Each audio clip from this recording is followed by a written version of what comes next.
correct, vous n'avez pas entendu mes niaiseries, c'est correct. Alors, j'ai reçu les livres, j'en ai reçu 5. Je me souvenais qu'il y avait 2 personnes, 2 familles, puis je ne me rappelais plus c'était qui. Fait que là, je suis allé voir des personnes. Un troisième au cas où. Et voilà, vaut mieux tard que jamais. Hein? Comme on dirait, une autre personne qui n'a pas reçu le livre encore. C'est lequel? Attends, je vais être sûr. La bonne copie. Ah, c'est celle-là. Hein? Et voilà. Alors, et voilà. Et c'est une bonne question. On a fait la promotion à 5 on faisait 50 et puis là, finalement, on en a manqué, on en a recommandé 3 fois. On a distribué 35 livres. Il nous a coûté 15 plus taxes. Mais donnez ce que vous avez à cœur de donner. Si c'est 1 ben, c'est excellent. Si c'est un sourire, on va être content aussi. Fait que vous comprenez, il n'y a pas de problème. Il ne faut pas que ce soit une barrière, l'argent, du tout. Oui, dans le boîte en arrière. Ouais, le sourire. Prenez une photo, puis imprimez-la. Alors aujourd'hui, hein, on est dans la fin de cette petite série sur l'Église locale. Déjà, il me semble que ça a passé super vite, mais je vous encourage. Si vous n'avez pas l'occasion de lire encore, tu sais, je posais la question tantôt, est-ce que vous avez reçu le livre? Puis là, on me dit, ben, je commence à le lire ou j'ai pas eu le temps. Il n'y a pas de problème, là. Dieu vous aime malgré tout, et nous aussi. Alors, mais si vous avez du temps par la suite, plus tard, à lire, même après la série, vous pouvez aussi retourner sur le YouTube de l'Église pour dire, tiens, je veux voir la prédication sur ce sujet-là. Alors, merci à Michel qui s'occupe de tout le fonctionnement invisible en arrière, mais on a un PowerPoint et il fonctionne grâce à son service et aussi la mise en place de les prédications en ligne sur le YouTube de l'Église. Alors, on est dans le dernier sujet. La semaine prochaine, on va être dans la conclusion et on va entamer une autre mini-série pour le mois de novembre-décembre sur la vie de prière. Alors, on est en train de travailler dessus. On est très emballés. Et puis, je pense que je suis toujours emballé là, dès qu'on parle d'un sujet, une mini-série ou une étude de la Bible. Là. Mais je confirme que c'est très stimulant. Alors, on travaille là-dessus. Priez pour nous, Rénal, Pierre-Paul et moi, sur la mise en place de cette mini-série sur la prière. Aujourd'hui, on aborde un sujet sur l'Église locale. Est-ce que ça fonctionne, la manette? Oui? On va faire un test? Oui, super, merci. Alors, sur l'Église locale, redécouvrir. Et on aborde un sujet que je trouve... comment on pourrait dire? Hein? Des fois, on pourrait dire malaisant, on pourrait dire dérangeant, le mot autorité. Hein? C'est quand on sort, je ne sais pas s'il y a la chair de poule pour certains, peut-être des petits boutons ont commencé à pousser. Hein? L'autorité dans l'Église. Il ne faut pas me parler d'autorité, il y a tellement de sujets d'autorité. Hein? Quand on est enfant, on est soumis à l'autorité de nos parents, puis qu'est-ce qu'on veut? Hein? Devenir adulte, puis enfin libre de cette soumission. Je peux en faire tout ce que je veux. Et parfois, avec le temps, on réalise que ce n'était pas si fou que ça, certains éléments qu'on était en réaction. Lorsqu'on regarde l'autorité, on est influencé par nos expériences positives et négatives. Mais très souvent, des fois, c'est un côté négatif. Pour certains, ont eu des parents contrôlants, avec autorité, qui étaient violents au nom de leur droit d'autorité sur eux. On peut regarder la politique. Vous savez, souvent, lorsqu'on regarde un parti politique qui est au pouvoir, puis on voit les mauvaises décisions, puis des choses qu'on n'est pas d'accord, puis là, on est vraiment en colère contre eux. Puis là, on dit, OK, je suis un bon chrétien, donc c'est correct, mais dans mon cœur, tout mon espèce, on est vraiment en réaction. Mais une chance qu'il y a des élections qui s'en viennent, et là, on va pouvoir voter pour un autre parti. Et souvent, quand le parti opposé vient au pouvoir, qu'est-ce qui arrive? Mais il fait des choses qu'on n'est pas d'accord non plus. Puis lui, là! Et finalement, l'espèce de notre perspective du pouvoir, puis il y a bel et bien des dérives, il y a des choses qui ne fonctionnent pas comme on voudrait, il y a des choses qui sont à l'opposé de la parole de Dieu. Mais on regarde toujours ces expériences-là et ça peut teinter notre façon de voir l'autorité dans l'Église. L'autorité dans notre propre relation avec Dieu. Les formes d'autorité dans la sphère de la société. Et c'est intéressant parce que lorsqu'on regarde la place de l'autorité dans l'Église locale, il y a une tendance naturelle de vouloir le vivre en fonction de notre compréhension, influencée par nos expériences. Par exemple, dans l'armée, il y a des rôles d'autorité, il y a des sphères, il y a des grades, et un doit être soumis à l'autre. Et ce ne sera pas le soldat recru qui va commencer à dire qu'est-ce qu'il pense au général s'il croise d'un côté. Je suis sûr que ça ne doit pas arriver souvent, je pense qu'un soldat croise un général, mais si ça l'arrive, Oui, peut-être, hein, c'est mauvais signe, là. Il n'y a pas à faire là, là. On va voir aujourd'hui un passage qu'on va étudier ensemble, puis on va survoler, hein, à la lumière des Écritures, le concept de la place de l'autorité dans l'Église. À qui ça revient? Est-ce que moi, ici en avant, je suis l'autorité suprême et je peux faire ce qui me semble bon? Vous devez écouter et suivre au pas et que ça saute? Oui? On va aller voir ce que la parole dit. Tournons ensemble dans 1 Pierre chapitre 5, les versets 1 à 7. 1 Pierre chapitre 5, versets 1 à 7.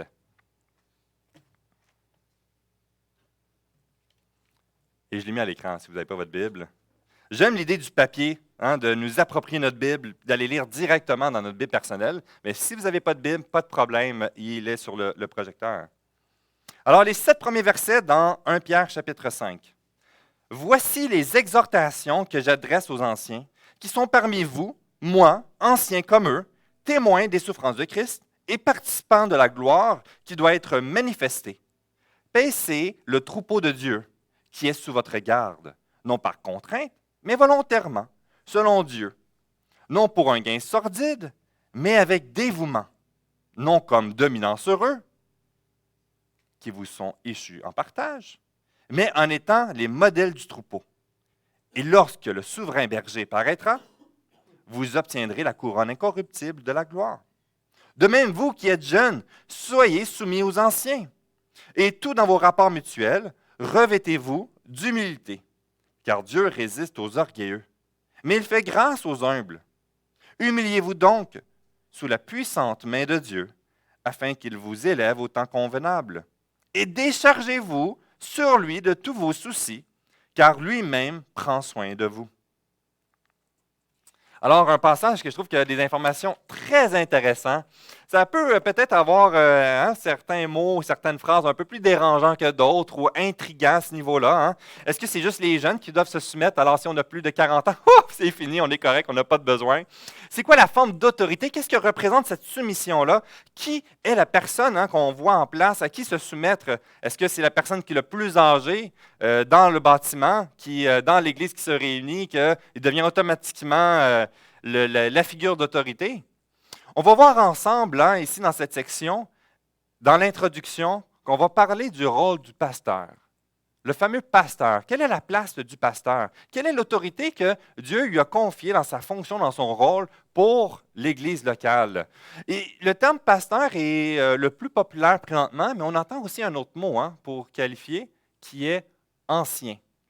Et moi, ma préférence personnelle, puis c'est sur ce point que je vais prendre comme point de repère dans ce passage, mais aussi vous allez voir dans mes échanges avec les autres anciens de l'Église, avec notre frère Rénal, et le point d'ancrage pour la fonction qu'on va voir, la figure d'autorité soumise conforme à la parole de Dieu, j'ai une préférence pour ancien.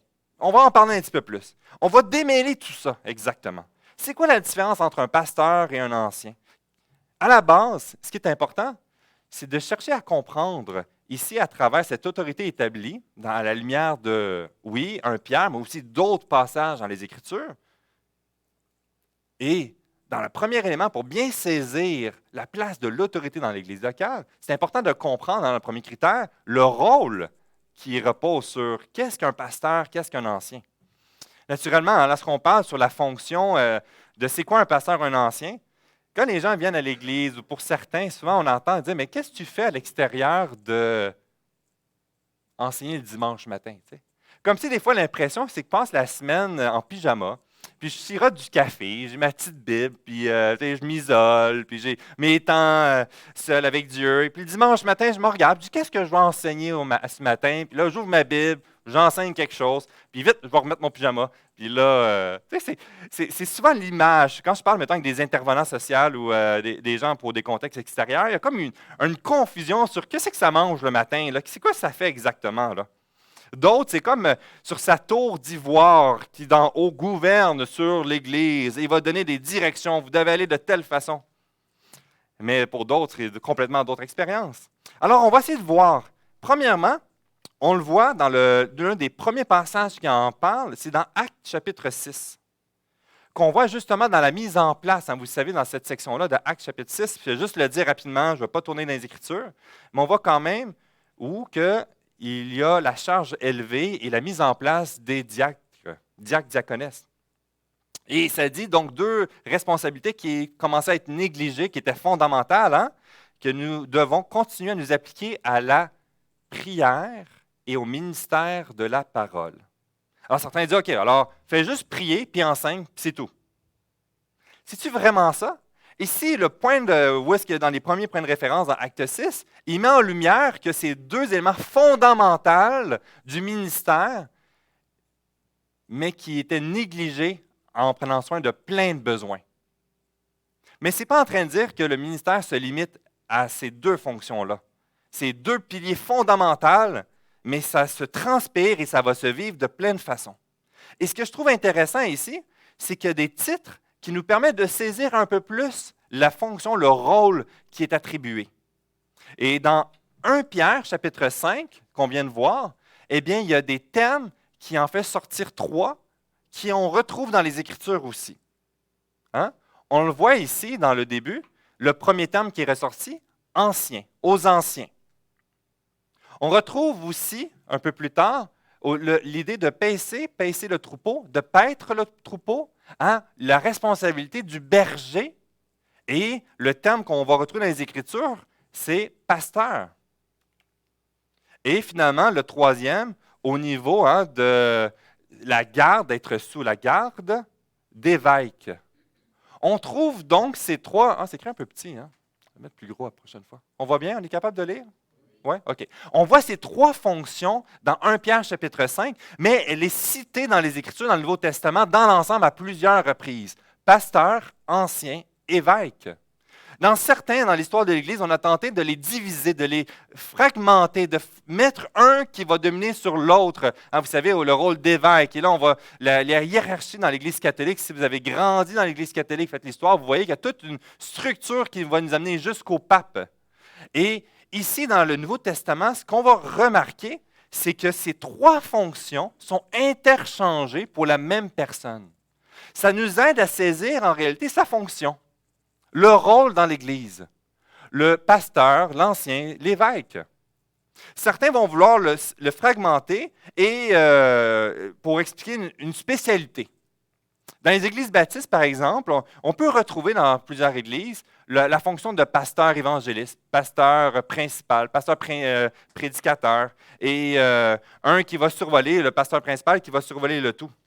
On fragmente à notre façon une façon de faire. Et ce n'est pas péché. D'autres formes, familles d'église, vont mettre une structure un peu plus établie. Et je ne les rejetterai pas comme disciples de Jésus-Christ. Pour autant, l'Évangile elle est évidente, mais on a une façon de voir différente. Ici, dans 1 Pierre chapitre 5, ce que je vois dans cette évidence, c'est qu'on parle de la même personne, mais avec trois titres qui s'interchangent. Et ça vient de là, notre compréhension, notre conviction qu'un pasteur, c'est un ancien. Un ancien, c'est un pasteur. Il n'y a pas de distinction. Un pasteur n'est pas quelqu'un qui travaille nécessairement à temps plein et que ceux qui ne travaillent pas à temps plein deviennent un ancien. Ça n'est pas relié à ça. On le voit au contraire ici, hein, pasteur, il y a le sens de berger, de paître, de prendre soin des brebis du Seigneur. Protéger, conduire. Hein? On voit hein, avec l'idée de les brebis seules. Hein? Qu'est-ce que ça fait une brebis seule? Oui, puis ultimement, ça meurt. Le taux de survie d'une brebis seule, c'est presque zéro. Là. Ça va, il y a plein d'histoires, puis vraiment intéressant. J'ai un couple d'amis qui se sont procurés une brebis. C'était leur rêve d'en avoir une, puis ils ont réalisé que probablement, c'est pas très beau. Et deuxièmement, c'était pas très intelligent. Peut-être que c'était une classe particulière, là, mais dans sa personnalité, mais ils en ont débarrassé finalement. Ils étaient déçus un peu de leur monde idéal qu'ils avaient. Maintenant, l'idée quand même ici, je ne suis pas en train de dire que les brebis du Seigneur, c'est exactement ça, mais on voit qu'il y a une responsabilité, puisqu'on est tous des brebis du Seigneur, mais une responsabilité d'accompagner, de prendre soin. Il y a des choses qu'elle ne voit pas et que une fonction que le Seigneur a établie, c'est d'accompagner, de diriger, de nourrir et de protéger. Ensuite, la fonction d'ancien dirige dans la sagesse. Ce que j'aime dans le passage d'un Pierre, c'est qu'on va le retrouver dans il y a deux mots dans 1 Pierre chapitre 5 qui parlent d'ancien.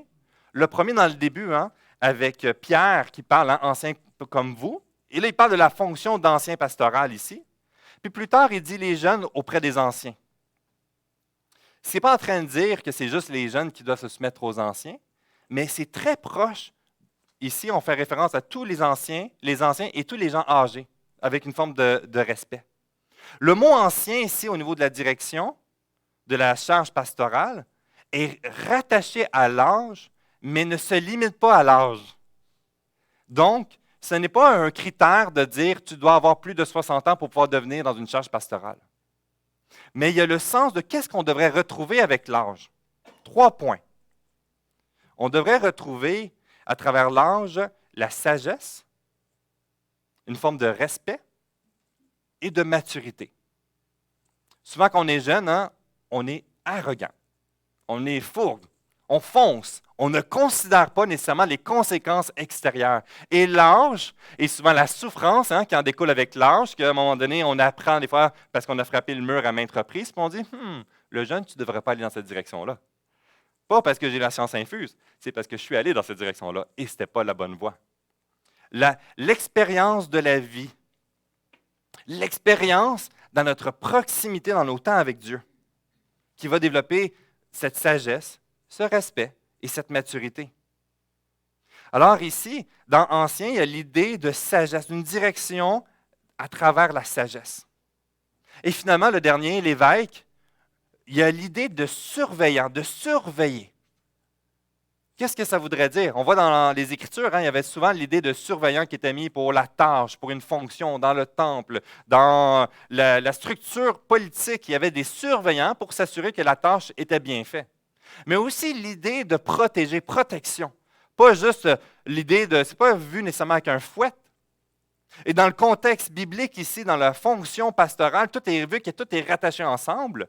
C'est naturellement rempli de l'idée de prendre soin, de protéger, dans la recherche de la sagesse et maturité, et de surveiller dans la fonction de protection et que nous avançons ensemble dans la bonne direction.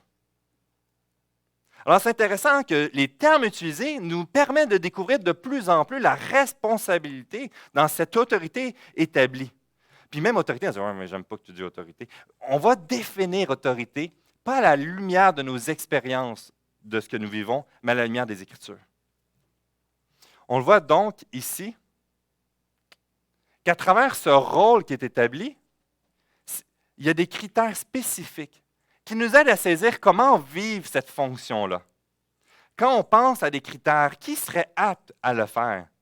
Des fois, vous savez, dans le début du ministère, je me disqualifiais. Je n'étais pas assez charismatique. Je voyais les gens dans les premiers cours de séminaire, des gens de famille de 2, 3, 4e génération, puis qui parlaient, là, ils lisaient, puis là, ils sortaient des mots en grec. Puis je ne comprends rien. Je me sentais tellement stupide, là. Qu'est-ce que je fais là au séminaire? Je me sentais vraiment le sentiment de l'imposteur. Et je voyais des gens, puis des personnes qui étaient mes modèles dans la foi, abandonner la foi. Comment c'est possible? Il y avait le verbe, là, la diction, c'était charismatique. Comment c'est possible qu'ils aient abandonné la foi? Pourquoi ces gens qui devraient être les modèles dans les églises, dans notre association, on ne les voit plus? Et c'est bien plus que des compétences. Ce qui est très intéressant dans tous les critères qu'on découvre dans les Écritures, l'accent est mis sur quoi? Sur le caractère de la personne. Et là, on voit un passage comme dans 1 Timothée chapitre 3 qui fait une liste de qualifications, de descriptions, des qualités qu'on doit retrouver. Puis je dis, oh, mon ami, que c'est décourageant ça. Qui est apte? Et comment il commence? Cette parole est certaine. Si quelqu'un aspire à la charge d'évêque, il désire une œuvre excellente. Il faut donc que l'évêque soit irréprochable.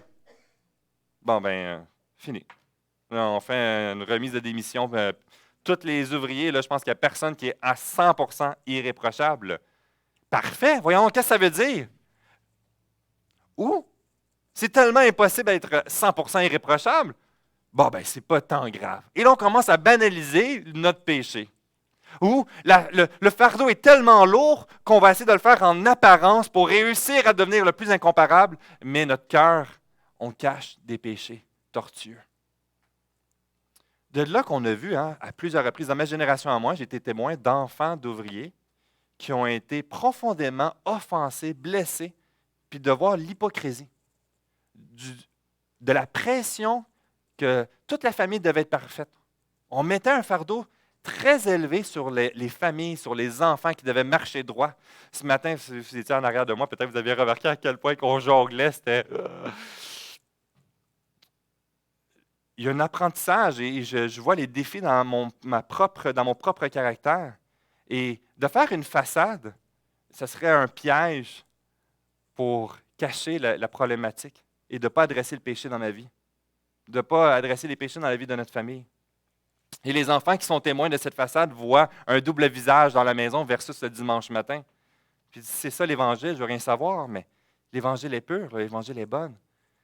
C'est parfois l'ambassadeur qui fausse l'image de ce que ça représente.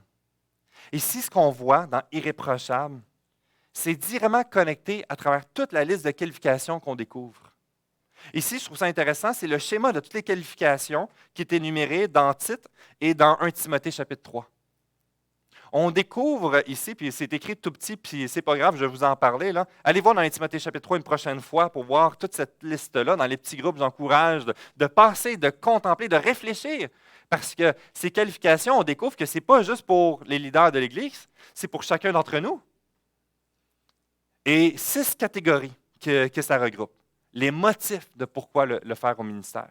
Les motifs du cœur, les motivations, son intégrité, son rapport à la parole, sa famille, sa vie personnelle et ses relations, du dedans et du dehors.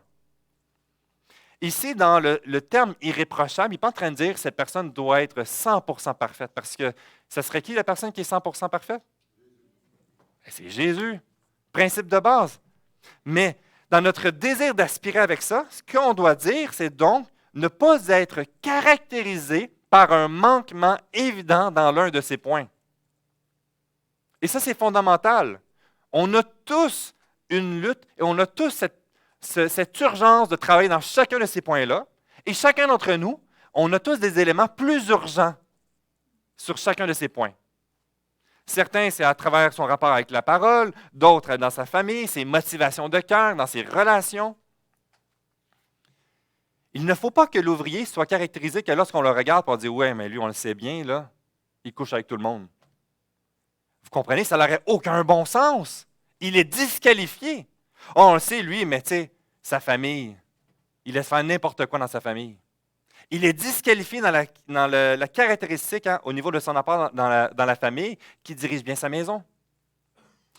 Dans Irréprochable, ce n'est pas une question de perfection, mais c'est une question qu'il n'a pas de possibilité de reprendre en fonction de l'un de ses critères dans lequel il a laissé aller, qu'il n'a pas adressé.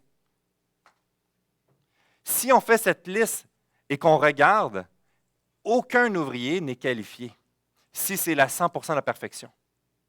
Mais c'est un modèle qui nous encourage à persévérer à avoir la victoire dans ses facettes. Et lorsqu'il tombe dans un des aspects, que ce soit la mise en colère, dans les motivations, par exemple dans les motifs, souvent on s'approprie, c'est mon Église. Ce n'est pas mon Église, c'est l'Église du Seigneur. Et je remets ça devant le Seigneur. Quand on dit « Ah, tu as fait une bonne prédication », mais ultimement, ce n'est pas moi qui touche les cœurs, c'est le Saint-Esprit. Donc, dans ma compréhension, si le Seigneur m'a utilisé pour pouvoir adresser quelque chose dans ta vie, pour t'encourager, pour prendre soin, je loue le Seigneur, parce que le Saint-Esprit, c'est lui qui fait cette œuvre dans la vie de la personne. Je ne suis qu'un outil.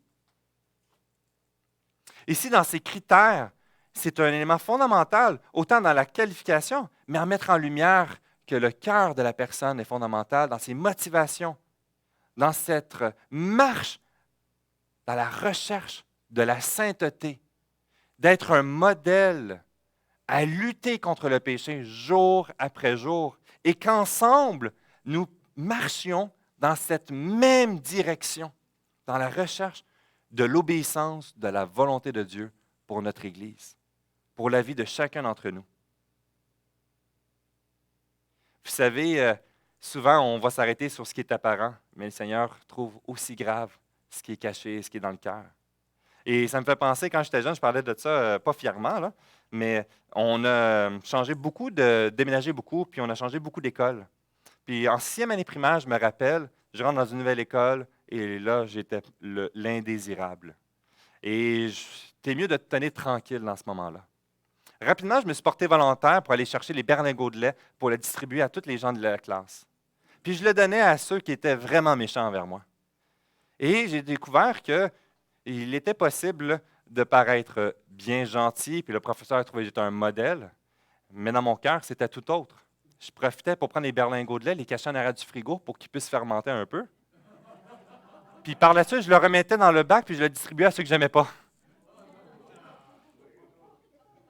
Ah, il a pogné un lait à cailler. Devant le professeur, devant les gens, j'étais un têteux. Toujours volontaire pour aller faire le berlingot de lait. Mais dans mon cœur, mes motifs étaient vraiment pas bons. Vous comprenez que des fois, hein, on peut se berner en apparence. Mais ici, que ce soit dans les actions, mais les questions de motifs, les questions du cœur sont fondamentales. Ça a des répercussions. Ça a des répercussions parce que le jour que ma classe découvrait que je cachais des berlingots de lait en arrière du frigo, pensez-vous qu'ils voudraient encore un lait de ma part? Je pense pas. Notre témoignage, entaché par le péché, que soit que j'avais caché ou demeuré, développé, va discréditer mon témoignage d'exposer la parole de Dieu, va entacher le message de la parole de Dieu. Un point tel qu'un ouvrier qui prend à la légère ses critères et de lutter jour après jour et de confesser, les gens ne voudront plus l'écouter. Les gens vont le voir comme étant reprochable à cause de cette faute dans sa vie. Et c'est la raison pour laquelle il y a des fautes qui vont entacher un point tel qu'il doit remettre sa démission. Il n'est plus légitime pour être un ambassadeur de la parole de Dieu. Comprenez-vous à quel point c'est grave? À quel point que c'est important qu'en tant qu'Église, on prie pour les anciens. J'ai besoin de prière parce que mon cœur est tortueux, parce que la folie de la convoitise de toutes sortes est présente. L'ennemi rôde et cherche toutes les occasions pour faire tomber. Et à un point tel aussi à quel point qu'il est important pour la relève de futurs anciens, de prier avant même qu'il y ait un besoin d'anciens. On a besoin d'anciens et il faut prier aujourd'hui pour ceux qu'on ne connaît pas encore mais que le Seigneur veut envoyer. Prier parce qu'on est tous fragiles et vulnérables. Mais tout de même, de saisir dans ces critères-là, il y a une question qui met en lumière dans cette marche que la personne, le leader est appelé dans le plan de Dieu, dans l'Église locale, que l'ancien à servir avec donc une question, un modèle qui n'est pas le modèle de la société, qui serait par écrasement, d'établir son pouvoir, d'établir son contrôle, mais au contraire, à travers le parfait modèle qui va nous aider à vivre dans ses voies. Et dans 1 Pierre chapitre 5, il nous le dit clairement, le souverain pasteur. On a un modèle, le pasteur qui est parfait, qui règne souverainement sur son Église. Et de vivre parfaitement dans la recherche de vivre cette soumission, d'en vivre l'autorité, eh bien, il faut saisir comment le modèle parfait l'a vécu sur terre. Comment il nous a instruits de la sorte. On le voit premièrement, une disposition d'humilité. Notre cœur, et les moments, c'est souvent la visibilité. J'ai hâte de souper au ministère, mais des fois, c'est trop souvent une question d'orgueil aussi. Puis la question d'orgueil va toujours être pas loin, qu'on essaie d'étouffer, quoi que ce soit. Et le modèle du Seigneur Jésus est un modèle d'humilité dans la façon qu'il s'est comporté avec ses disciples, dans la façon qu'il a établi son ministère. Hey, c'est Dieu. La quantité de questions innocentes qu'il a reçues à travers son ministère, puis qu'il les a accueillies, qu'il les a écoutées, qu'il a vu son disciple Pierre, avec arrogance, le reprendre.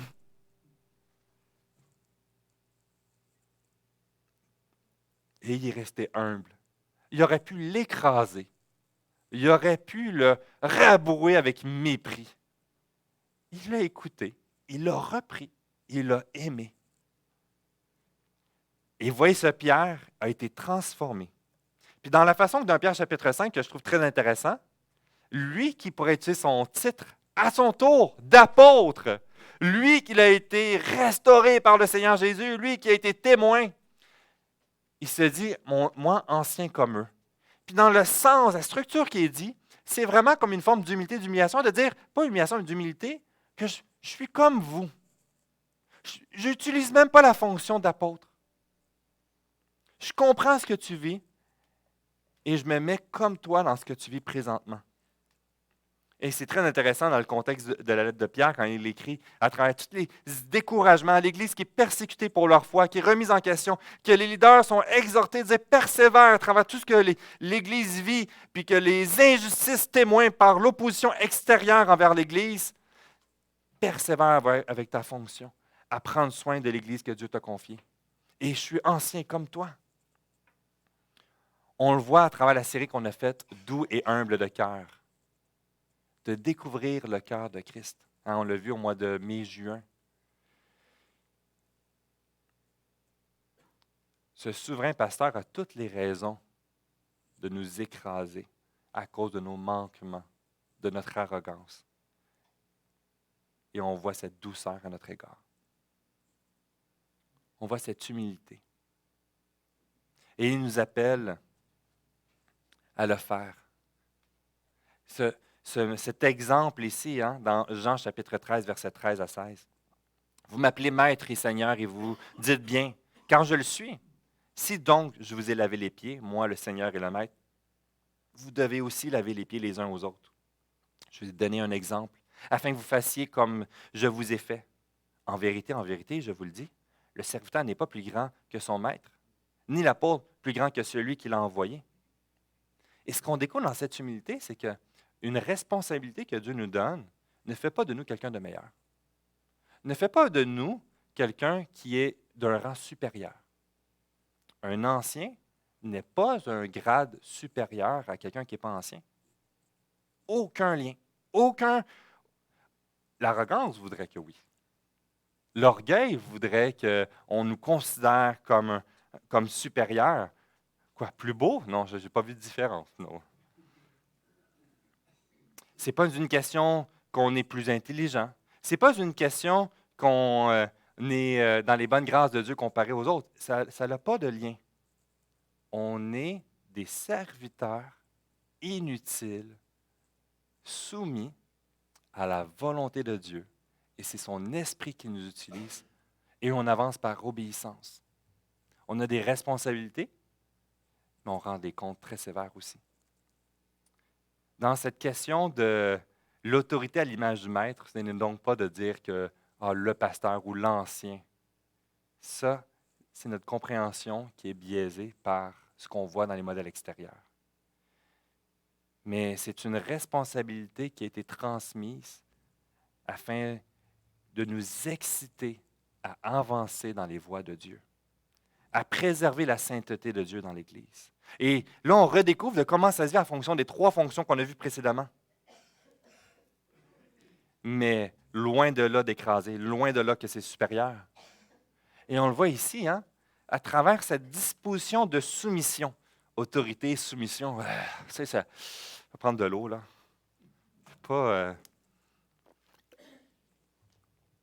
C'est pas le fun, ces mots-là. Mais la façon que nos modèles imparfaits ou même que le péché va vouloir vivre ça, le plus simple, c'est que tout le monde se soumet à ce que je dis. Comme ça, il n'y a pas de problème, on avance, puis ça va vite. Mais la réalité, c'est qu'on va foncer dans un mur si on fonctionne comme ça. Ce n'est pas ça la soumission. Et ce qui est intéressant, c'est qu'une soumission n'est pas à un simple volet. 1 Corinthiens chapitre 11, verset 3. Je veux cependant que vous sachiez que Christ est le chef de tout homme, que l'homme est le chef de la femme et que Dieu, le Père, est le chef de Christ. la soumission, ce n'est pas juste une conséquence du péché. La soumission, ça peut être bon. Oui. Et on parlait de ça, vous savez, avec M. Côté, on parlait de la soumission, même que ça se vivait dans la Trinité. Hein, on parlait, hein, le Fils avec le Père, puis c'est tellement dur à saisir ça. Comment ça se fait que, quand on voit, hein, lorsqu'il est sur le point d'être mis à mort, puis il dit, c'est pas ma volonté, mais c'est ta volonté. Il y a une instruction, puis il met une mise de soumission sur la question de se soumettre à la volonté du Père qui devait passer par la croix.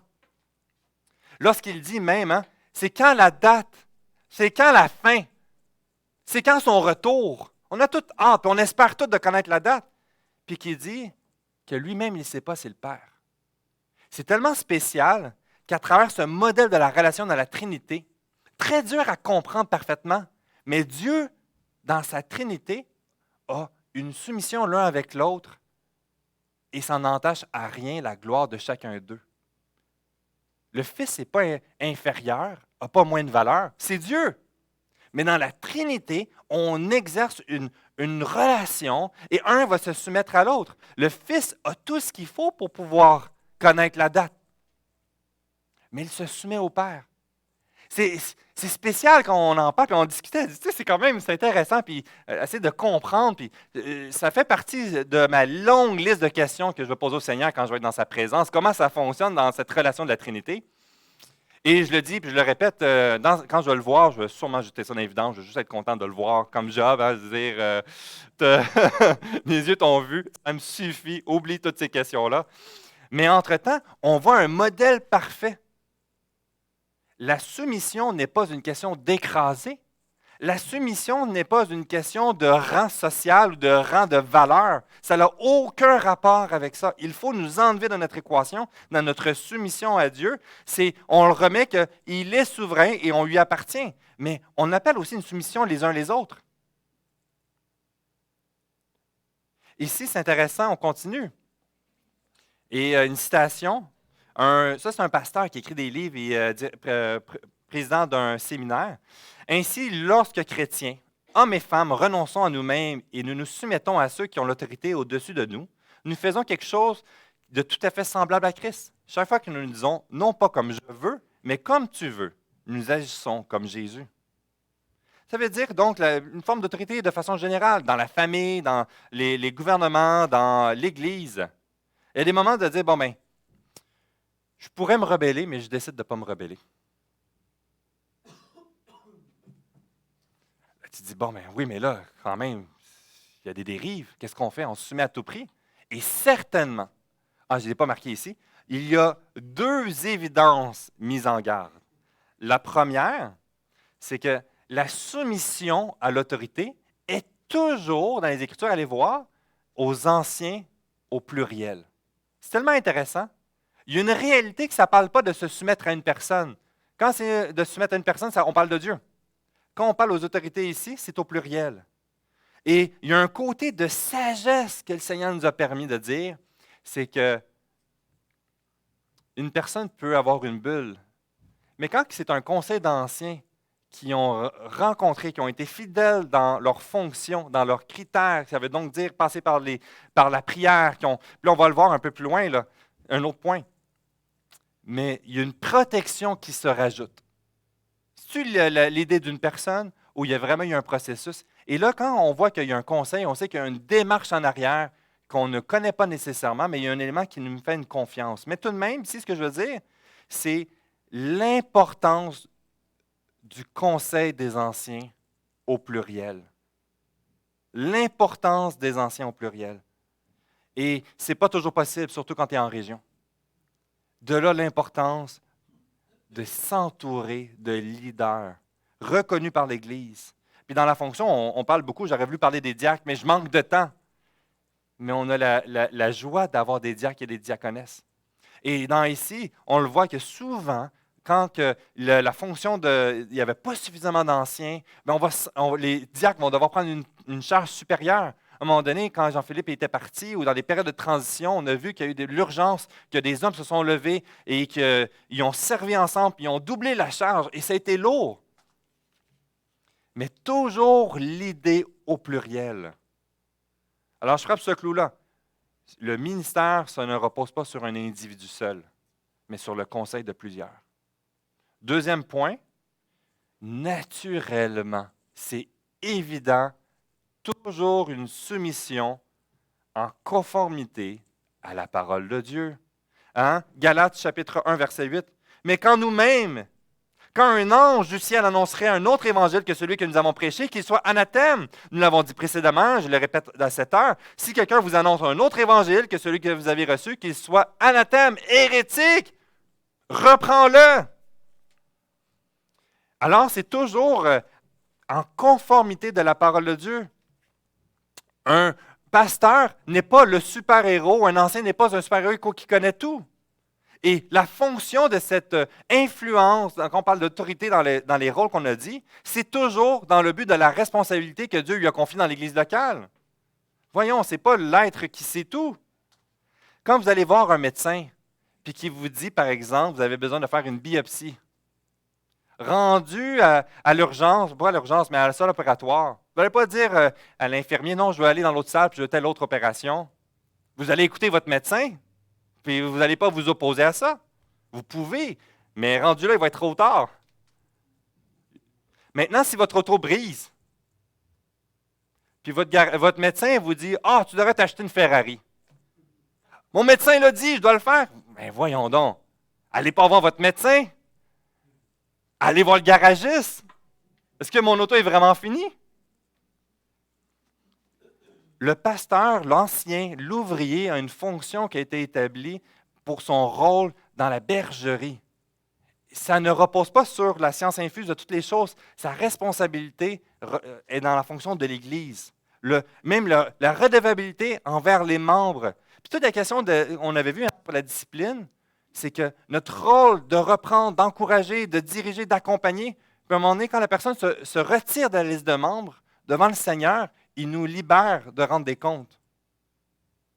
C'est une des choses. Alors, on peut avoir des conseils, on peut avoir des sagesses, mais venez pas me demander c'est qui va gagner la Coupe Stanley, je ne le sais pas. Allez pas jouer de l'argent, tout court. Mais venez surtout pas me voir pour ça. Venez pas me demander des conseils, vous pouvez me demander des conseils, mais venez pas les prendre comme si j'ai la science infuse et que c'est la vérité absolue. Puis dans ma folie, j'espère ne jamais tomber à commencer à dicter les directions dans tout genre. Et je pense que dans certaines cultures, on a dérapé à ce niveau-là.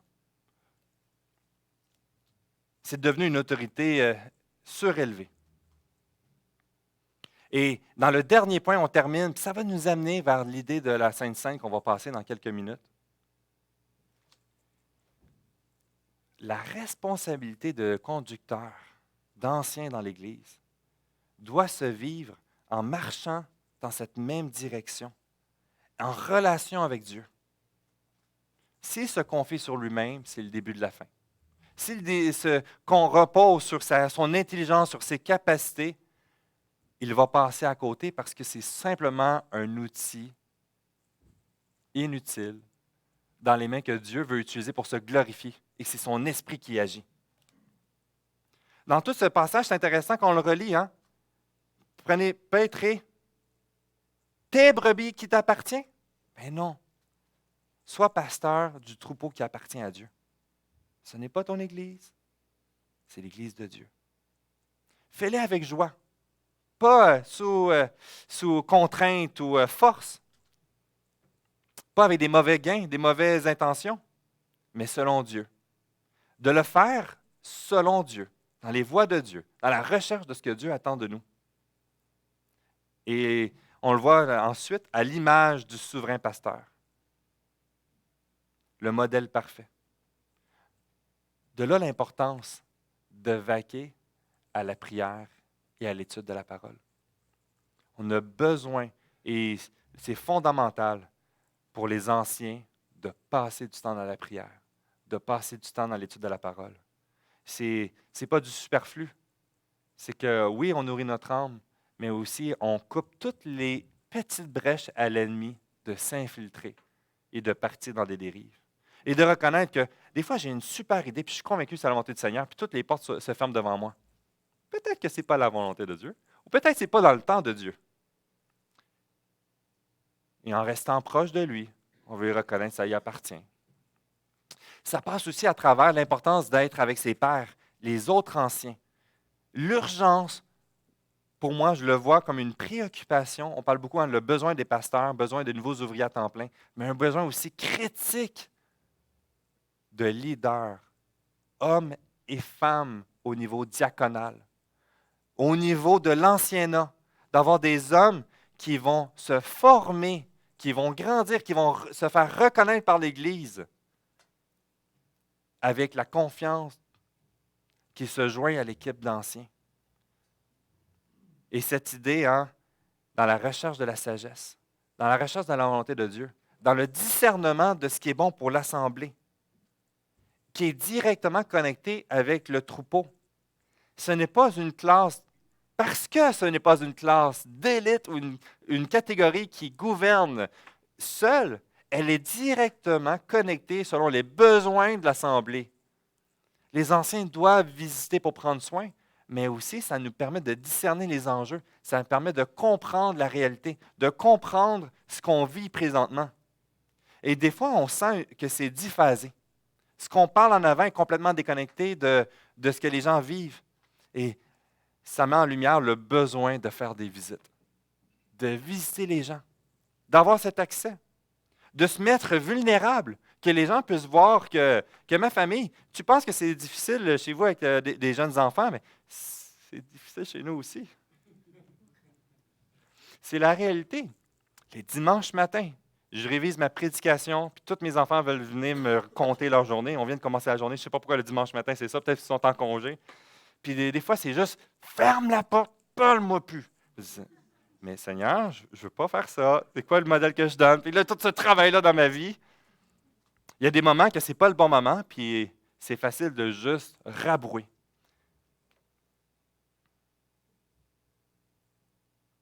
La santé de l'Église va passer à travers des hommes qui sont attachés dans la crainte de Dieu, à servir fidèlement à ce que Dieu leur a confié, avec leurs limites, en reconnaissant leurs limites. De là l'importance d'être plusieurs dans le conseil d'anciens. On augmente les tons. De là l'importance d'être rattaché, connecté avec des leaders dans l'Église, puis de servir ensemble. L'Église, ce n'est pas la place où on regarde les anciens courir, puis servir, puis tout faire. C'est simplement comme la bougie d'allumage pour qu'ensemble, on sert notre grand Dieu. Qu'ensemble, on lutte contre le péché. Qu'ensemble, on élève nos voix en reconnaissant qu'il y a des périodes qui sont difficiles, mais que Dieu est au contrôle. Et on va passer les éléments. Puis dans la conclusion ici, dans Jean chapitre 13, versets 34 et 35, je vous donne un commandement nouveau. Aimez-vous les uns les autres comme je vous ai aimé.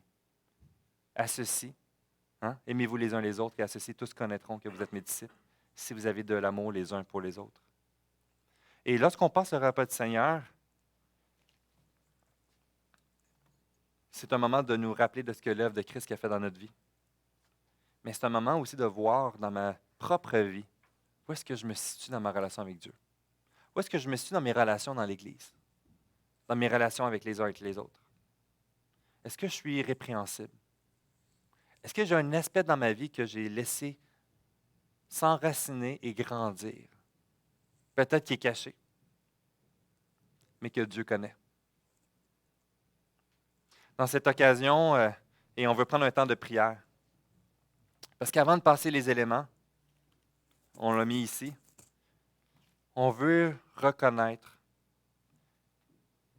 que l'Église fonctionne, ne repose pas sur l'hommerie.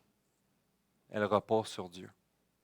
La santé de l'Église, c'est bien plus que juste un programme ou que les anciens qui sont charismatiques ou qui parlent ou d'un plan d'école dimanche. Mais c'est sur l'Esprit de Dieu qui veut agir et faire de quoi dans la vie de chacun d'entre nous et dans notre Église. Que nous ne soyons pas un obstacle à sa volonté, à cause peut-être de blessures que nous n'avons pas adressées, de conflits dans nos relations qu'on n'a pas remis à Christ. Aujourd'hui, la forme de la soumission de l'autorité, on pourrait en parler tellement plus. On pourrait faire une série sur le sujet. Mais ça commence dans notre relation avec Dieu premièrement. Afin que les anciens ne s'égarent pas, afin que les brebis ne s'égarent pas, mais qu'ensemble, nous conservions notre regard à la bonne endroit. En reconnaissant que peut-être qu'il y a certains qui m'ont offensé, mais aussi peut-être j'en ai offensé certains. On va se préparer pour l'équipe de louange, mais j'aimerais qu'on prenne 4 minutes, grosso modo, et on va prier. Que Dieu nous garde près de lui. Avant de passer les éléments, peut-être j'ai quelque chose dans ma vie qui me rend répréhensible au témoignage de l'Évangile auprès des gens autour de moi. Peut-être de mes enfants, de mes petits-enfants. Peut-être dans l'assemblée. Puis que je veux remettre ça à Christ parce que j'ai besoin de reconnaître que j'ai besoin de lui. Prions avec joie.